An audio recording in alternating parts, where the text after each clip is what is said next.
না আচৰিত যে আজি 12 ঘণ্টা উকলি গ'ল দেৰগাঁও আৰক্ষী প্ৰশাসনে আমাক আশ্বাস আৰু বিশ্বাস এটা দিছে যে আমি গ্ৰেপ্তাৰ কৰিম বুলি কিন্তু দুৰ্ভাগ্যজনক যে আজি চাহ জনগোষ্ঠীৰ যি যুৱতী পূৰ্বতো তেনেধৰণে আৰক্ষী প্ৰশাসনৰ মাজত নিৰ্যাতিত হৈছিল আৰু আমি এনেধৰণে প্ৰতিবাদী কাৰ্যসূচী জনাইছিলো আৰু আজিও আমি দেখা পাইছো যে আমাৰ এই দেৰগাঁও পুলিচ একাডেমীত কৰ্মৰত ডিএছপি জি কিৰণ চন্দ্ৰ নাথ তেখেতো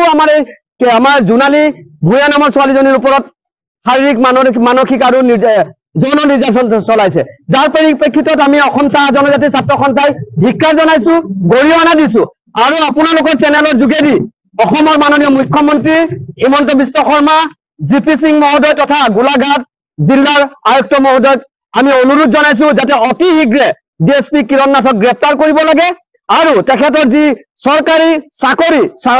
চাকৰিৰ পৰা বৰ্খাস্ত কৰিব লাগে যেহেতু নেকি আমি দেখা পাওঁ আমাৰ চাহ জনগোষ্ঠীৰ ছাত্ৰীসকলক বা ছাত্ৰসকলক তেওঁলোকে বন্ধ কৰা হিচাপে আনে কিন্তু বন্ধ কৰা হিচাপে ৰাখি 2-1 মাহৰ পাছতে তেওঁলোকে এনেকুৱা ধৰণৰ শাৰীৰিক নিৰ্যাতন যৌন নিৰ্যাতন চলাবলৈ আৰম্ভ কৰে আৰু আমি প্ৰতিটো সময়ত আহ্বান জনাওঁ আৰু এজন ডিএছপি তেখেত আৰক্ষী বিষয়া এজন তেখেত জনাৰ পাছতো এনেকুৱা শিশু শ্ৰমিকক তাৰ ঘৰত যেতিয়া ৰাখিছে ইয়াৰ ওপৰত কিন্তু কোনো ধৰণৰ ব্যৱস্থা গ্ৰহণ কৰা নাই গতিকে আমি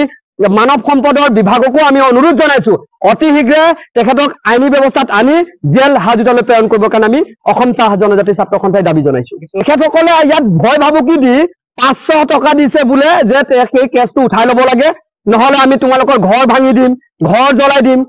এনেকুৱা ধৰণে ভাবুকি প্ৰদান কৰিছে আমি অহাৰ লগে লগে তেওঁ ইয়াৰ পৰা পলালে গতিকে সেই ছোৱালীজনী যিজনী ছোৱালী আজি নাৰিকলগুৰিত এখন হোটেলত এই মানুহজনীক লৈ গৈ যি মিলাপ্ৰীতিৰ কাম বা কি এটা চক্ৰান্ত গঢ়ি তুলিছিলে সেই ছোৱালীজনীকো আমি গ্ৰেপ্তাৰ কৰিবৰ কাৰণে দাবী জনাইছো ডিএছপি এগৰাকী পুলিচ বিষয়া এজনে